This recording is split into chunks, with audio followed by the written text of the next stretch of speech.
Hello mga bossing, idol, PCX 160. Magpalit tayo ng langis.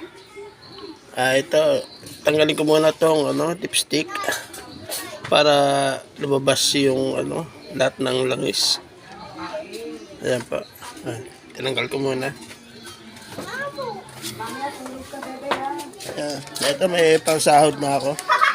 Dito na lang ako magbukas sa panggilid niya. Pwede naman din dito. Pero kung gusto nyo, meron din sa ilalim. Ay, itry ko naman dito sa gilid kung okay. Natin yung drain plug sa gilid. At 17 open gamit ko. Yan.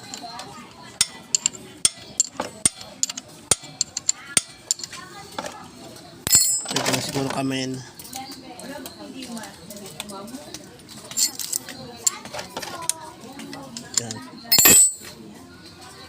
Yan, luwag na. Itatagilid lang para lumabas lahat ng langis. Kamay na natin, medyo malambot na. Naluwagan ko na kasi. Yan.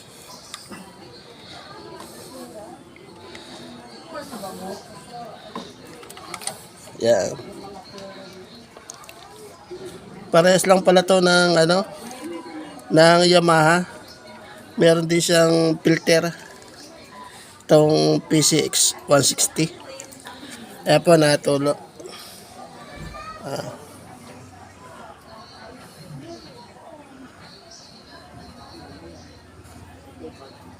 Yan.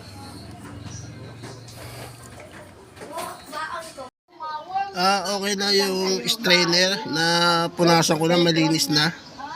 Ito yung yung langis na tumulo. May itim na. Yan. Ibalik ko na ito. Itong strainer.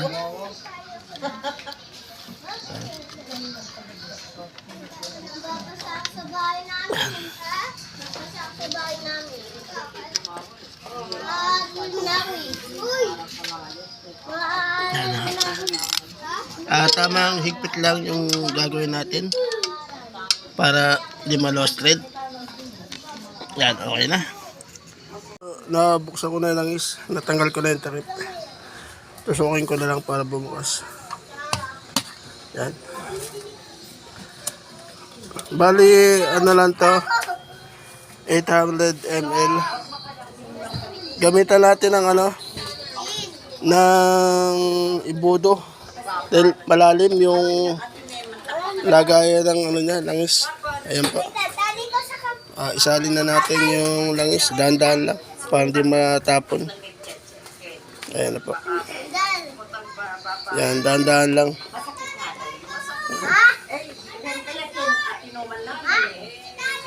Yan, dahan-dahan lang para hindi tumapon.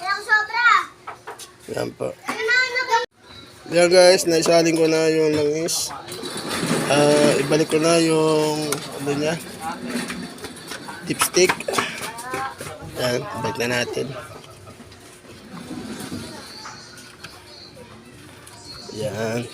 Hipitan natin konti ng plies para hindi matanggal. Yan. Okay na.